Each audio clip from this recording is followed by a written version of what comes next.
എല്ലാം പെട്ടെന്നായിരുന്നു. എന്നുവെച്ചാൽ മണിക്കൂറുകളുടെ ഒരു വ്യത്യാസത്തിലാണ് എല്ലാം സംഭവിച്ചത്.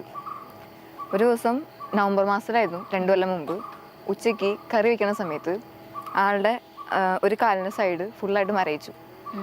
അപ്പോൾ വിചാരിച്ചു അവിടെ നിന്ന് പണി ചെയ്യുന്നതുകൊണ്ട് മരയിച്ചതായിരിക്കും വിചാരിച്ചു. പക്ഷേ കുറച്ച് നേരം കഴിയുമ്പോൾ ആൾക്ക് അനങ്ങാൻ പറ്റണില്ല, നടക്കാൻ പറ്റണില്ല. അപ്പം തന്നെ പപ്പേനെ വിളിച്ചു. പപ്പ ജോലി സ്ഥലത്ത് നിന്ന് ഓടി വന്നു. മമ്മീനെ അപ്പം തന്നെ ഹോസ്പിറ്റലിലേക്ക് കൊണ്ടുപോയി, ഗവൺമെൻറ് ഹോസ്പിറ്റലിലേക്ക് കൊണ്ടുപോയി. അപ്പോൾ അവിടെ ചെന്ന് കഴിഞ്ഞപ്പോൾ മമ്മിക്ക് വണ്ടിയിൽ നിന്ന് ഇറങ്ങാൻ പറ്റണില്ല.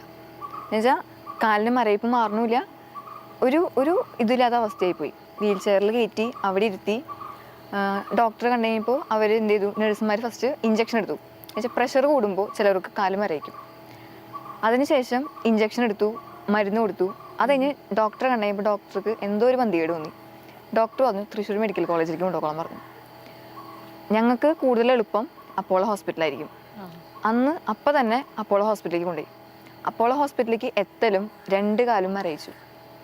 എന്നുവെച്ചാൽ ചലനമില്ലാത്ത അവസ്ഥയായി, അനങ്ങാൻ പറ്റണില്ല, നടക്കാൻ പറ്റണില്ല. വീൽ ചെയറിലേക്ക് ഇരുത്തി ഫുള്ളായിട്ട് നമ്മൾ ഇരുത്തുക ചെയ്തത്. അത് കഴിഞ്ഞ് സ്ട്രക്ചറിൽ കൊണ്ടുപോയി അവിടെ എത്തി കഴിഞ്ഞപ്പോൾ അരയ്ക്ക് താഴേക്ക് പൂർണ്ണമായിട്ടും തളർന്നു. തൊടുമ്പോൾ പോലും ആൾക്ക് ഫീൽ ചെയ്യാനില്ല. അത് കഴിഞ്ഞ് അന്നത്തെ ദിവസം ഞാൻ ക്ലാസ്സിൽ പോയിക്കായിരുന്നു. ഞാൻ അതൊന്നും അറിഞ്ഞിട്ടില്ല.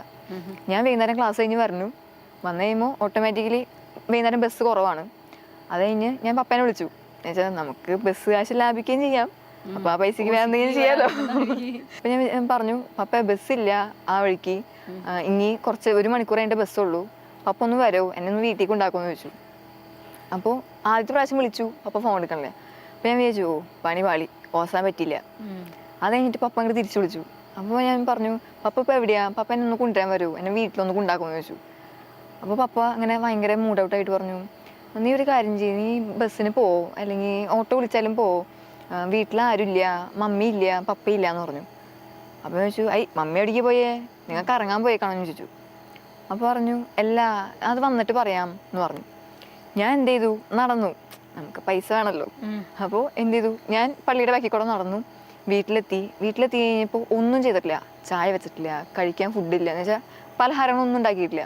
അപ്പോൾ വീടിൻ്റെ അടുത്തുള്ള ആൻറ്റി പറഞ്ഞു, മമ്മിയുടെ കാര്യമൊന്നും വീട്ടിൽ പറയണ്ട കേട്ടോ എന്ന് പറഞ്ഞു. അപ്പോൾ എനിക്ക് ആകെ ഷോക്കായി. എനിക്കറിയില്ലല്ലോ. എനിക്കറിയില്ലല്ലോ സംഭവം. എന്താ സംഭവം, ഞാൻ കറങ്ങാൻ പോയി എന്നല്ല വിചാരിച്ചിരിക്കണേ. അത് കഴിഞ്ഞിട്ടാണ് പറയണത്, ഇങ്ങനെ മമ്മീനെ ഹോസ്പിറ്റലിൽ കൊണ്ടുപോയേക്കാണ്, കാല് ചെറുതായിട്ടൊന്ന് മരയിച്ചിട്ട് കൊണ്ടുപോയേക്കാണെന്ന് പറഞ്ഞു. അപ്പം മമ്മിയാണ് ഈ ഹോസ്പിറ്റലിൽ പോകാത്ത ആളാണ്, പെട്ടെന്ന് എന്ത് പറ്റി എന്നുള്ളൊരു കൺഫ്യൂഷൻ ഞാൻ നിൽക്കണേ. അത് കഴിഞ്ഞിട്ട് ഞാൻ പിന്നെ അവരെ വിളിക്കാൻ നിന്നില്ല. അത് കഴിഞ്ഞ് വൈകുന്നേരം ആയപ്പോൾ പപ്പ കയറി വരാണ്. അപ്പം ഞാൻ ഓടിച്ചാടി പുറത്തേക്ക് ഇറങ്ങാം, കാരണം ഞാൻ കോളേജിൽ നടക്കുന്ന എല്ലാ കാര്യങ്ങളും പറയും. ഞാൻ വീട്ടിൽ വന്ന് തുടങ്ങി കഴിഞ്ഞാൽ അപ്പോൾ തുടങ്ങും കോളേജിലെ വിശേഷങ്ങൾ. അത് കഴിഞ്ഞ് ഓടിച്ചാടി ഞാൻ പുറത്തേക്ക് ഇറങ്ങിയപ്പോൾ പപ്പ ഞങ്ങളുടെ വീടിൻ്റെ ഫ്രണ്ട് മരത്തിൻ്റെ ചോട്ടിൽ ഇരിക്കുക.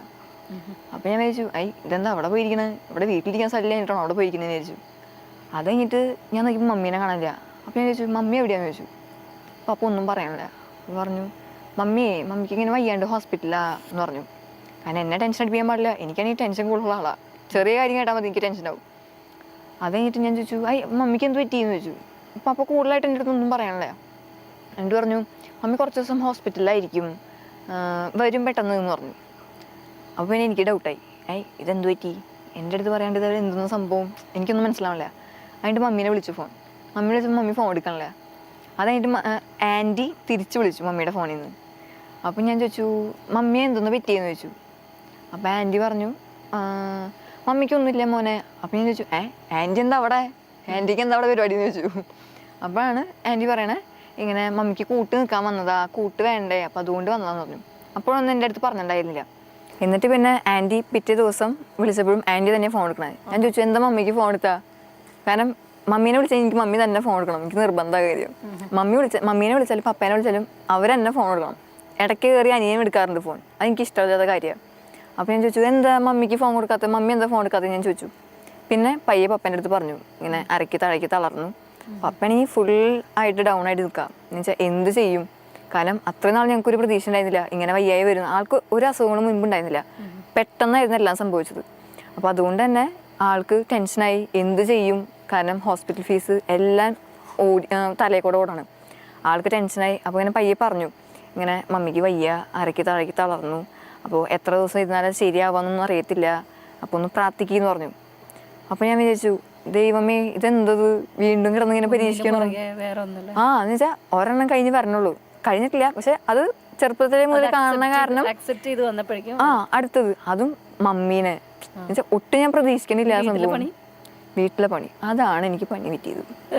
അത്രയും നാളും ഞാൻ വീട്ടിൽ വരുമ്പോൾ മമ്മി എനിക്ക് ചായ തരണു, പലഹാരം തരണു, ഞാൻ പിന്നെ കഴിച്ചുകൊണ്ട് മമ്മിയുടെ പിന്നാലെ ഇങ്ങനെ ഓടി നടന്ന് സംസാരിക്കുന്നു. അങ്ങനെ ഒരു ഇതായിരുന്നു. പിന്നെ ഞാൻ പഠിച്ചു. അതെനിക്ക് തോന്നുന്നു ദൈവം എനിക്ക് പണി തന്നതാണോ എന്നൊരു സംശയമുണ്ട് എനിക്ക്. വീട്ടിലെ പണികളൊക്കെ ചെയ്യേണ്ടി വന്നു. കാരണം വീട്ടിൽ ചേച്ചിയുണ്ട്, അമ്മാമ്മയുണ്ട്, അനിയനുണ്ട്. പപ്പ പിന്നെ ജോലിക്ക് പോകും. ഞാൻ ക്ലാസ് വിട്ട് വന്നു കഴിഞ്ഞാൽ ഇവരുടെ 3 പേരുടെ മുഖമാണ് ഞാൻ കാണുന്നത്. ഇവർക്ക് പിന്നെ അങ്ങനെ ഒന്നും ചെയ്യാറില്ല. എല്ലാവരും ചെറുതാണ്. ചേച്ചി കിടപ്പിലാണ്, പിന്നെ അമ്മാമ്മയും അങ്ങനെ തന്നെയാണ്. അപ്പോൾ ഒന്നും ചെയ്യാൻ പറ്റില്ല. ഞാൻ ക്ലാസ് കഴിഞ്ഞ് വന്നിട്ട് വേണം ചായയും സംഭവങ്ങളൊക്കെ വെക്കണമെങ്കിൽ തന്നെ. അപ്പം മുതൽ ഞാൻ പഠിച്ചു, ഇത് എനിക്ക് ദൈവമായിട്ട് പണിതതാണ്.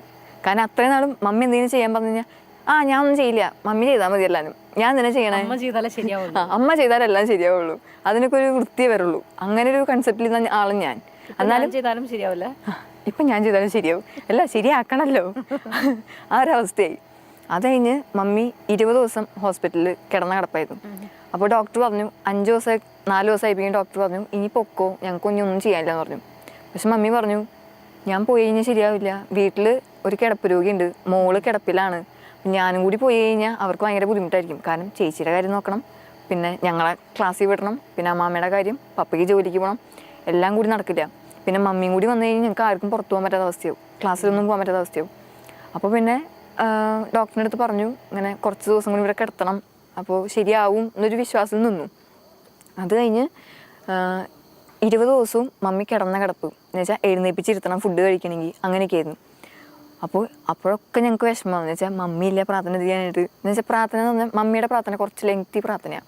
അപ്പോൾ ഞങ്ങൾ പറയും ഒന്ന് പെട്ടെന്ന് തീർക്കാവോ, ഞങ്ങൾക്ക് ചെന്നിട്ട് പഠിക്കാനുണ്ട്, അങ്ങനെ പറയും. എന്ന് വെച്ചാൽ പ്രാർത്ഥന കഴിഞ്ഞ് കഴിയുമ്പോൾ പിന്നെ മമ്മിയുടെ ഒരു പ്രാർത്ഥന തുടങ്ങും. നമ്മൾ ചിലപ്പോൾ ഉറക്കം വരെ നമ്മളവിടെ ഇരുന്ന് ഉറങ്ങും. പക്ഷെ അത്രയും ദിവസം മമ്മി പ്രാർത്ഥന എത്തിച്ചിട്ട് പിന്നെ എത്തിക്കേണ്ടാവുമ്പോൾ നമുക്ക് ഭയങ്കര വിഷമമാവും. എന്ന് വെച്ചാൽ വേറെ പല ചിന്തകളും വരും നമുക്ക്. എന്ന് വെച്ചാൽ കിടന്ന കിടപ്പാണ്, ഇനി എഴുന്നേറ്റ് നടക്കാൻ പറ്റുമോ, അങ്ങനെ ഒരു സിറ്റുവേഷനൊക്കെ ആയി. അത് കഴിഞ്ഞിട്ട് പിന്നെ എന്തെന്നാ മമ്മി ഓരോ കാര്യങ്ങൾ പറഞ്ഞു തുടങ്ങി. അപ്പോൾ പിന്നെ വീട്ടിലേക്ക് വിളിച്ചു തുടങ്ങി.